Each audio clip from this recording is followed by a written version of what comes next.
Okay, so we're continuing with our Outward series today. We've done 2 talks on this series so far. As always, you can get them on our YouTube channel if you've missed them. Quick recap. Our first one, we looked at being outward in our thinking, how we can kind of tackle this tendency we have as people to judge. Jesus encouraged us not to judge others. And so we looked at that whole kind of issue in the first talk, trying to be a conduit for God's love rather than making our interior judgments on them. And last week, Jake looked at the idea of being outward in our relationships, how we do outward in the way we relate to people, rather than thinking about what can they do for us, thinking about what we can do for them. Today, I want to talk about something that's close to all of our hearts, and it's beautifully timed with the budget. I want to talk about money. Oh, everyone clutches their wallet. Being outward with something that we all have to manage. We all have to manage money. We all have to manage what God entrusts to us in the form of income and money. Money is one of the hardest subjects to talk about in church because straight away everyone thinks that I'm after your money. And of course I am. No, I'm not really. I'm not after your money, and God's not after your money. But money is an incredibly important part of discipleship. Jesus talked a lot about money in the Gospels and stewardship of money and what God entrusts us. So if we're going to grow in outward living, we have to think about how does that affect our money? How does it affect the things that God brings into our lives, how we manage them, and how we steward them? Handling money is a crucial part of being a disciple and follower of Jesus. Now, we're living in a time when there's huge pressures on our money. As Katie mentioned, the budget that's just come out, the cuts, the increase in utility bills, inflation, everything seems to be putting more and more pressure on our money. And so, why talk about money now? Well, I think money is really, really important because money is so close to our hearts. It's so close to all of our hearts that we need to talk about it. Because money is something that can captivate us and get the affections of our hearts. I want to stress again, I'm not after your money, and Riverside is not after your money. Okay, this isn't a talk about raising money for the church. It isn't a talk about raising money for anything within Riverside. We want to discover a bit more today what Jesus said about money in terms of outward living. We're going to begin by looking back in Matthew's Gospel, the Beatitudes, the Sermon on the Mount is where we've been. So back into Matthew 6 we go today with these words from Jesus. He said this, "Do not store up for yourselves treasure on earth, where moths and vermin destroy, and where thieves break in and steal. But store up for yourselves treasure in heaven, where moths and vermin do not destroy, and where thieves do not break in and steal. For where your treasure is, there your heart will be also. The eye is the lamp of the body. If your eyes are healthy, your whole body will be full of light. But if your eyes are unhealthy, your whole body will be full of darkness. If then the light within you is darkness, how great is that darkness? No one can serve 2 masters. Either you will hate the one and love the other, or you'll be devoted to the one and despise the other. You cannot serve both God and money." He's talking about treasure. He's talking about lamps, and he's talking about masters. And these things will all be very familiar to someone back in Jesus' day. They would have been things that were present in everyday life. But for us, they're not so helpful, are they? We don't tend to think about treasure. We don't tend to think about lamps, and we don't certainly tend to think about who's in mastery over us. So I want to think about it a slightly different way today. Let's think about it this way. So treasure, where are you and I investing? Lamps, where are we looking? And masters, who are we serving? These 3 different things that Jesus touched to in this section. Let's begin with treasure. Jesus said, "Do not store up for yourselves treasure on earth." The word that the NIV translates here as store in the Greek is the word that means amass or hoard. So it's just not about just storing things in a cupboard. This is about amassing or gathering things. And so Jesus is saying it's not wise to spend your life and your energy and your time amassing more and more stuff into your life. This isn't a good investment of your time. And Jesus tells us there's 2 big reasons why this is a bad idea. Firstly, moths and vermin destroy, and thieves break in and steal. Now, in Jesus' time, there weren't banks. There weren't places to safely put your valuables. You couldn't have a safety deposit box. You couldn't take your valuables to a bank and put it in a vault. You'd have to hide it somewhere or try and put it somewhere secure and hope that the moths didn't come and chew on it and the rats didn't come and munch it and thieves didn't find it and steal it. You were always fearful that someone could come and take your treasure away from you, or your treasure would degrade over time and become less worth. Now, obviously, moths and rats can't munch on metal coins, so Jesus wasn't talking about moths physically eating your money. It could be if your money was paper, maybe moths get hold of it and eat it. But he's using the moths and the rats as imagery to say that stuff on the earth that we can possess will degrade. It all degrades, it all breaks, it all wears out, as you sit here, your clothes are degrading, your shoes are degrading, you're degrading, everything. Everything, and some of you feel that more than others. Everything that you possess in this life wears out. It wears out. Your shoes wear out, everything, your white goods wear out, your car wears out. Everything degrades and spoils over time. And Jesus is saying that's what the moths and the rats represent here. You know, the treasure that you hoard on earth actually is becoming worth less because it's degrading over time. And not only that, the thieves can come along and they can steal it. Someone can come along and take all your hard-earned treasure, all the stuff you've amassed and hoarded can be taken and stolen away from you. And for a listener in Jesus' time, they've been fearful about someone breaking in or finding where their treasure was and stealing it away. There was no insurance to cover them. There was no way you could recover your treasure. Your treasure would be stolen from you. And you might worry about your treasure being stolen from you. You might worry about fraud. You might worry about a bad investment. You might worry about someone breaking into your house and taking your nice stuff. We still live with the fear that as we amass stuff in this world, it can be taken from us. It can be stolen from us. I was reading last night about catalytic converters being stolen from vehicles. So straight away I was thinking, how can I fit an alarm on my car? And straight away your mind starts to worry. We had our batteries nicked from our solar lights on the car park the other week. So our solar lights don't work anymore because someone thought the value of the lead in the batteries was worth breaking open those cabinets and stealing the batteries. And so anything that we have can be taken from us on the earth. So Jesus said it's a bad investment if we spend all our time and our energy trying to amass stuff that can actually spoil or be taken from us. But he also said this. He said, where your treasure is, that's where your heart is.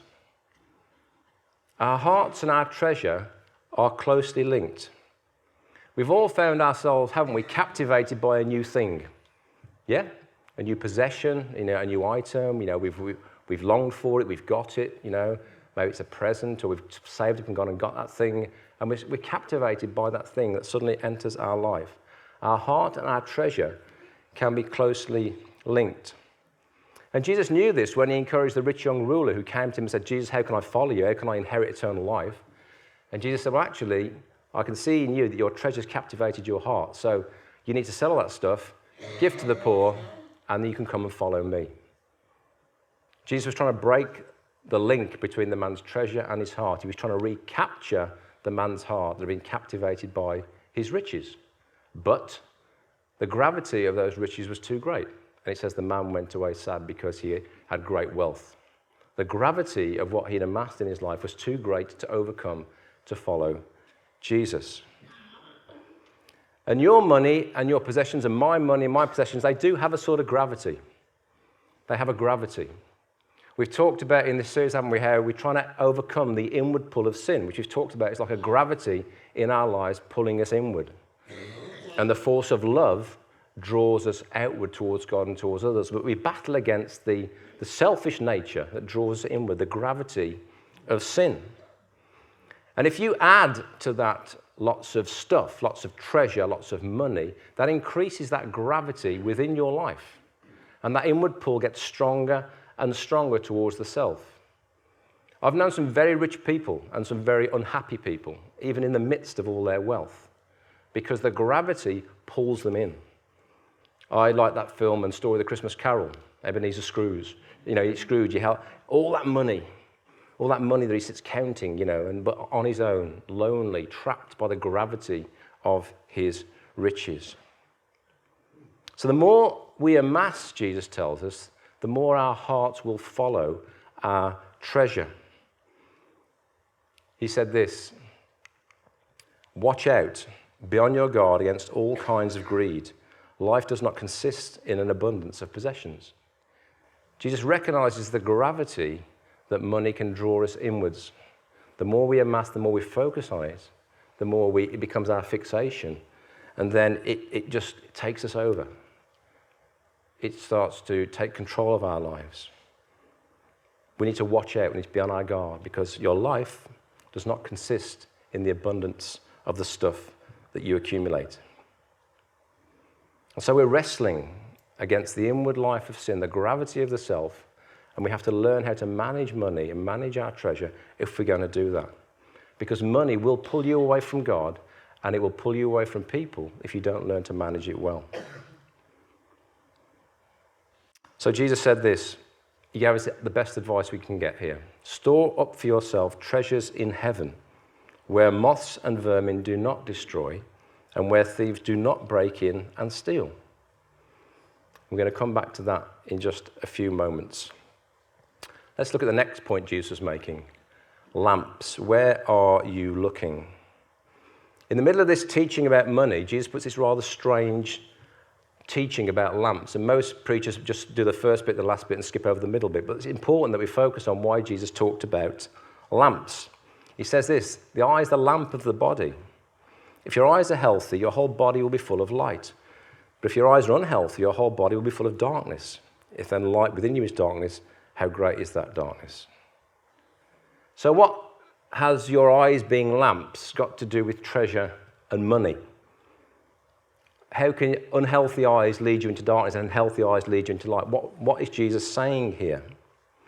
Well, again, the NIV translation isn't really helping us, because the word that's translated healthy here means single or complete. So what Jesus is saying is, if you fix your eyes singly on God, then that will bring light into your life, which will illuminate your path and give you direction. If your eye is single and fixed on God, then that's going to bring light and revelation into your life. But if your eye is fixed on something else, or in this case, money, or even if you've got one eye on God and one eye on money, your eye isn't single, it's split, you've got a split loyalty, then actually that's not going to bring the same level of illumination into your life. Your eyes aren't going to be the lamp of your body, you're not going to receive that revelation from God, and you will be walking without that direction. And so we could say simply, if we focus outward with our money, if we fix our eyes on God and the kingdom, then it's like we're walking a well-lit path. But if we fix our eyes on amassing stuff, fix our eyes on money, or even think we can manage money and God at the same time and split our loyalties, then it's like we're stumbling around in the dark. That's what Jesus is saying here. That's why the lamp and the eye is so important in this passage. Our focus, where we're looking, has a massive impact on how we manage our money. And the last point, masters, who are you serving?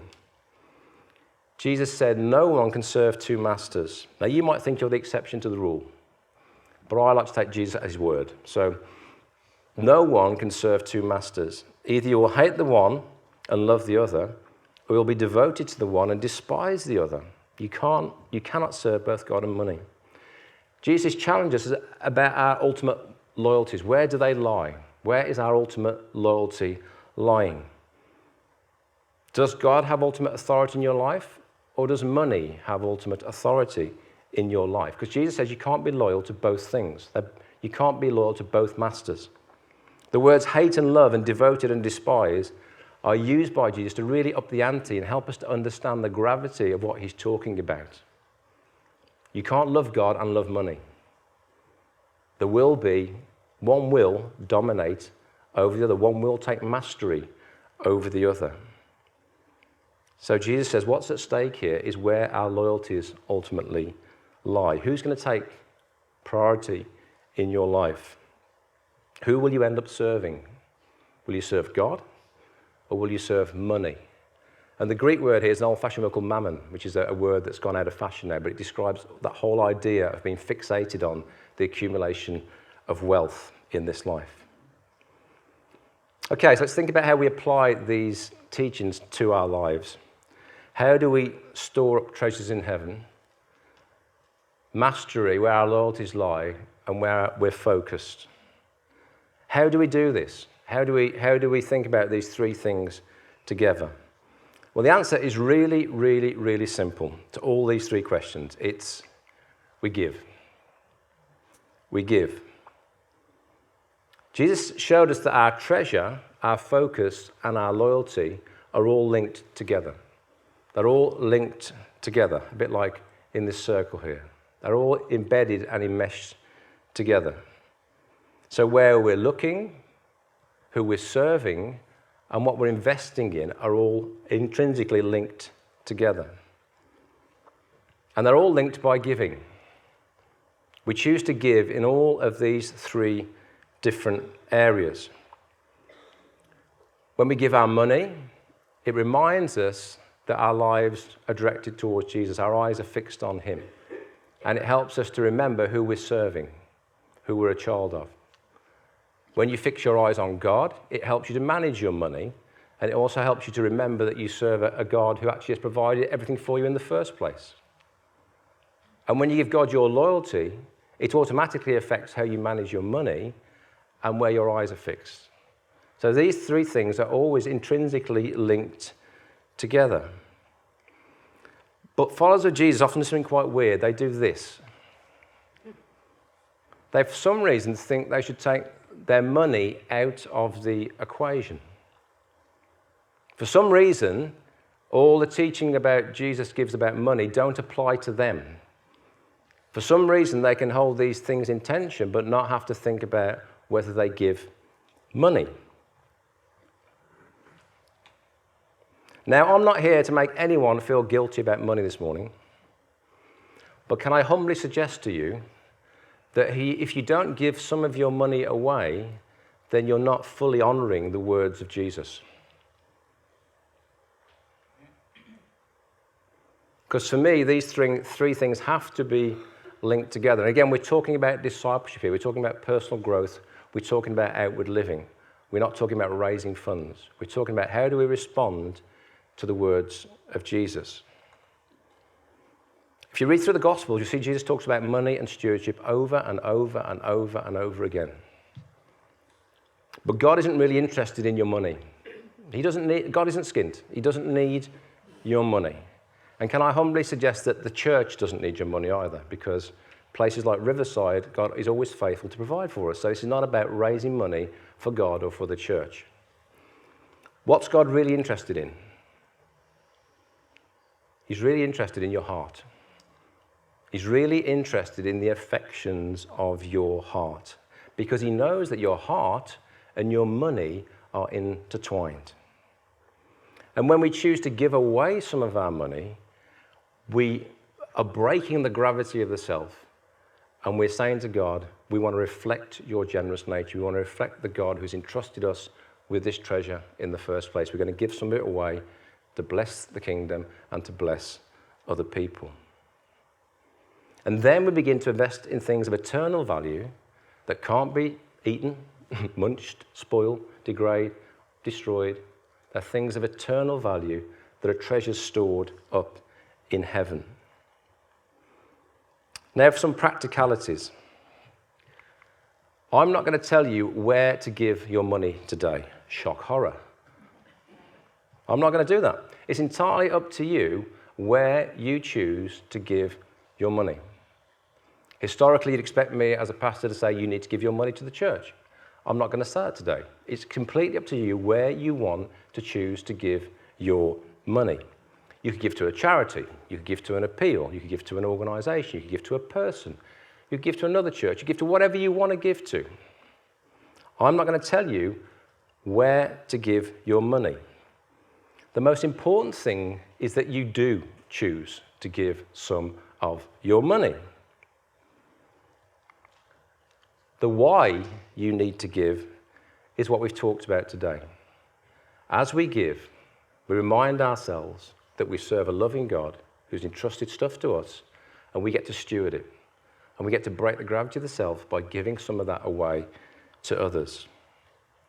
We've got a very generous giving base within Riverside who enable the ministry of the church. They enable this building to be what it is today. But if you come to Riverside, I'm not going to make you give your money to the church. I'm not going to wait 3 months and get you in a headlock in the corridor and say, are you giving? It's entirely up to you what you choose to do with your money. But can I humbly suggest that you do need to give some of your money somewhere, to something, because that's a sign of discipleship and that's a sign of outward living. Because your money is woven to your heart. And when you choose to give some of it away, you're demonstrating to God that you want to live an outward life. Now, shock horror, I'm not going to tell you how much you should give. Historically, the church has preached about tithing. The tithe is the principle of giving 10% of your income to the church. Many churches have been sustained by the principle of tithing. Many churches like Riverside, their foundation was in tithing. The reason they could own buildings and own manses and buy old factories and refurbish them was because a whole group of people chose to give 10% or more of their income to the church. Again, we've got a core of people who give generously within Riverside. But I'm not going to tell you today that you have to give 10% of your money to the church. That's not my job to do that. All Jesus said was become generous in your giving. Be generous in your giving. Decide what generosity looks like for you in your life. I can't tell you what generous giving looks like for you as a person.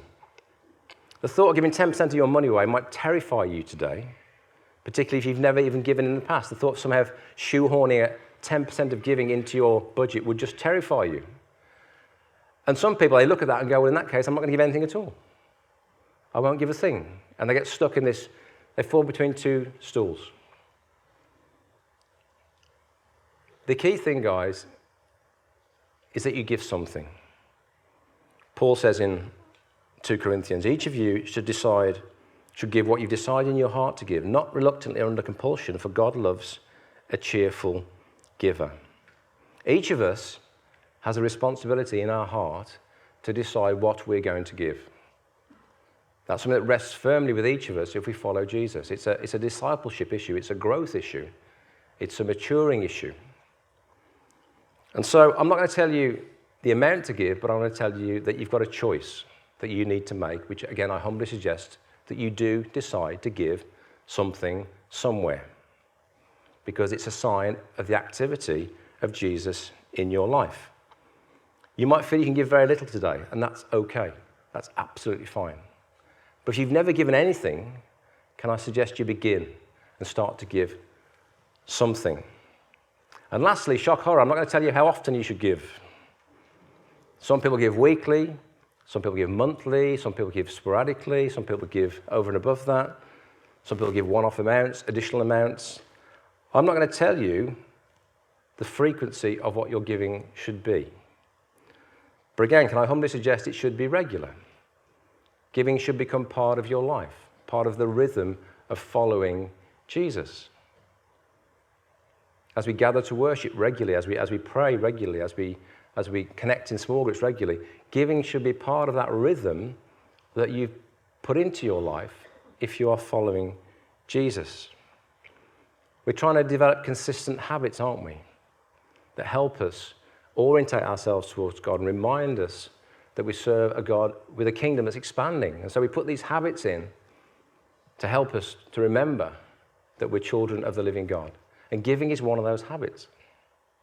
It helps to remind us that our finances come under God's lordship, that He provides for us, He cares for us, He watches over us.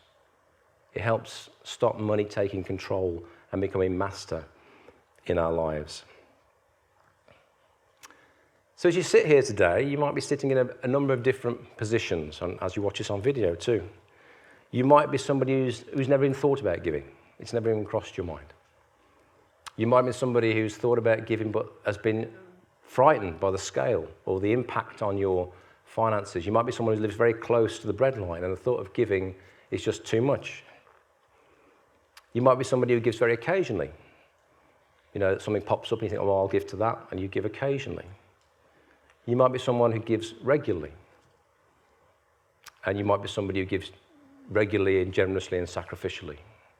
You can be in a whole different number of seats this morning. And only you know where you are. I'm not going to do an audit. Only you know where you are in terms of how giving fits into your life. But where do you aspire to be? Where would you like to be as you think about the words of Jesus this morning? How would you like God to intersect with your finances? And again, this is not about you feeling guilty or condemned. This is about outward focused living. And one of the key things that takes us outward is when we look at our money and think, God, can I trust you with it? Can I trust you? I think it was Moody who said we need 2 conversions, one for our soul and one for our wallet. And he was very true, because our hearts and our money are tied very closely together. But remember, God isn't after your money. God is not after your money. He's after your heart. And so any choices we make around money and with God are helping us with the affections of our heart. The rich young ruler couldn't break the gravity of his wealth, and he went away sad. And I'm sure Jesus was sad as well, because it says in the Gospels that Jesus looked at him and loved him. Jesus wanted him to enter fully into a life with Jesus, but the gravity of his wealth was like an anchor that prevented him doing that. The money was in control. The money was master. And so he couldn't do what Jesus said. Now, Jesus doesn't say to you this morning, sell everything you have, give to the poor and follow me. But he does say give. Give something, because you're breaking that mastery of money in your life. God's not into raising funds, but he is into raising kids. And you are his children. And what he wants to do is help you learn to manage your money wisely. Learning to spend properly, learning to save, and learning to give. They're all parts of kingdom living in terms of our finances. Now, our passion here at Riverside, my passion, is to equip you in the grace of giving. Riverside does not need your money, okay? Now, the trustees are going, why did he say that? Because I'm trying to tell you, this is not about me or Riverside wanting your money. Wherever you choose to give is entirely up to you, but it's important, if you're going to grow as a follower of Jesus, that you give. It's a massively important part of discipleship and maturity. We want to excel in the grace of giving. Some of the happiest people I've known in ministry with Keeley are people who are generous givers, because their lives and their hearts are turned outward. Money doesn't have mastery over them. They master money. They manage money well, and they steward it well, and it's a tool for bringing happiness to people and extending the ministry of the Lord. There's a few more reasons, a few more opportunities that you can think about why it's good to give, just to help us this morning. When we give, it expresses God's nature. We worship a generous God, don't we? We worship a God who gives to us without holding back. And so when we give, we reflect that generosity. We reflect the generous God that we worship. It's an opportunity to draw closer to God. Your heart is always where your treasure is. So if you want to move your heart, move your treasure, and your heart will follow. We often think, well, I'll just wait till my heart moves, and then my money will follow. But actually, when you make a choice to move your treasure, then your heart will go with it. So storing up treasure in heaven brings you closer to God, brings you nearer to God. When you bring your money under God's management, it draws you closer to him. The opportunity to bless and please God. In Philippians 4:18, the Apostle Paul talks about a financial gift that's been gathered from the church. And he says this is a fragrant offering, an acceptable sacrifice, pleasing to God. It pleases God when you and I grow in maturity and say, God, I trust you with my finances. I trust you with my money. Paul says in 2 Corinthians 5:19, we make it our pleasure, our goal to please God.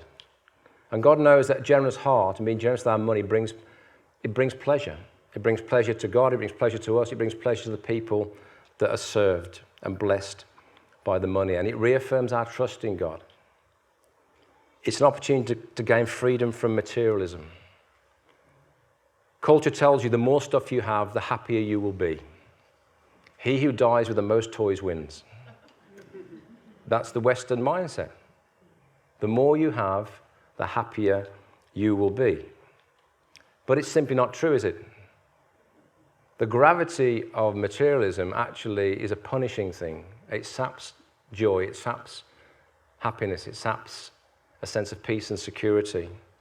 Some of the happiest people I've met on the earth have the least. I've been to places in Malawi and Mozambique and met people with the least amount of material possessions and yet living some of their happiest lives because the materialism doesn't have a grip on them in any way, shape or form. So your giving breaks that gravity of materialism. Instead of being held in orbit around your stuff, which many people are, orbiting around their money and their possessions, you begin to orbit around God. He's the center of your life. He's the focus. And you orbit around his love and his life rather than orbiting around the gravity of the possessions and the money. Some of the happiest people are those people who break free from the grip of materialism. And every time you give, it breaks the more that's embedded in culture. We've got to have more. We've got to have more. We've got to have more. Every time you choose to give, it breaks a little bit of that materialism that's so endemic in our society. An opportunity to invest for eternity. We've already mentioned being naked once today. I'll mention it again. Naked you come into the world, and naked you will leave. You can take nothing with you. Nothing with you. Nothing goes with you. You come into the world with nothing, and you leave with nothing. The only stuff that we take with us is the stuff that is stored in heaven, that we've deposited in eternity, the things that we've done in alignment with the kingdom, the investments we've made in people's lives. The legacies that we leave are the kingdom legacies that we leave behind, and the investments we have are the deposits we've made in eternity. That's where your treasure needs to be. That's where you need to be amassing treasure in heaven, where the moths and the rats don't ruin it and where thieves don't break in and steal. That's the stuff that's of eternal value. Opportunity to be blessed.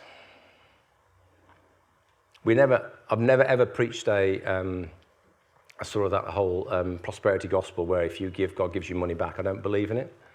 But I do believe that as you give, you increase the blessing in your life. You understand more of God's heart. You understand more of God's love for people. You're more in rhythm with who he is. It says in Proverbs 22:9, the generous themselves will be blessed, for they share their food with the poor. Proverbs 11:25, a generous person will prosper. Whoever refreshes others will be refreshed. And Jesus in Luke 6 said, give and it will be given to you. A good measure, pressed down, shaken together, and running over will be poured into your lap. For with the measure you use, it will be measured to you. We've already talked about that in the context of love in the first talk. The measure we give to others is the measure that's given to us. But Jesus doesn't give us just the same measure back. He gives us a measure that's pressed down, shaken together, running over. A quart crushed into a pint pot, if you like. The abundance of God poured back into our lives because we've chosen to be a conduit for his love with our finances. You're learning throughout this series, hopefully, that there's kind of a reciprocal thing that's happening here. If you give out encouragement, you tend to find encouragement giving back, don't you? If you give out judgment, you tend to find judgment comes back. If you live generously, you tend to find generosity comes back. There's some principles that are here in the kingdom, that what we sow, we reap. And it's the same with our money. If we choose to give our money, then there's something reciprocal, is a blessing back to us. The opportunity to experience happiness. Jesus is quoted as saying there's more happiness in giving than receiving. And I think the happiest people on the earth are possibly the generous givers, the people who choose to generously allow their life to be a conduit to bless others. Jesus said, lose your life and you'll find it. Lose your life and you'll find it. Lose some of your money and perhaps you'll find something different. Give away your time, give away your energy, give away your money. As you lose your life for others, then something of infinite value pours back into your life. As you spend your life on others, as you spend your life on God in kingdom ministry, something pours back into you that goes beyond just a moment of happiness. It's a deep residing joy that you're in step with your Heavenly Father. You're in step with the kingdom. You're in step with the person of Jesus. So money can bring you happiness if it's used and managed in the right way. So I invite the worship band to come back, please. We're going to spend a few moments now just in the Lord's presence, just reflecting. I want no one to go away from here today feeling guilty. I want no one to go away from here feeling condemned that they don't give enough or they don't give. The key thing is, what is the Holy Spirit saying to you about stewardship in your life? The things that have been entrusted to you. You need to take time with Him to say, Lord, how can giving become a regular part of my walk with you? What might that look like for me? Why don't we stand together?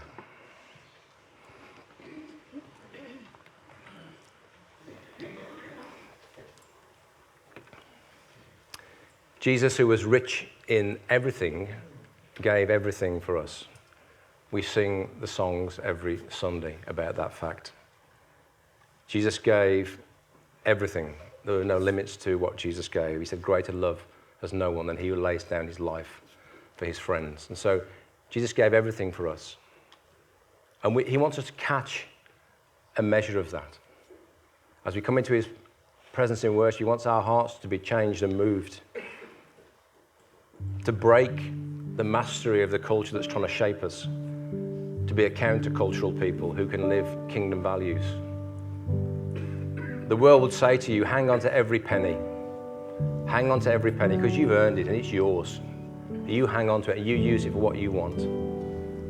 But Jesus would say, don't let money master you.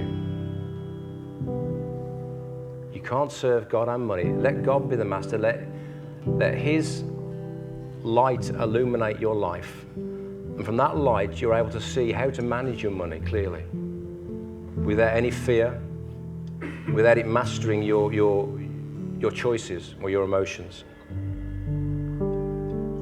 Generosity is about so much more than money. It's about generosity in every area of our lives. But money is a key part. And I think for some of you, as you give this your attention, you will have breakthroughs in other parts as well.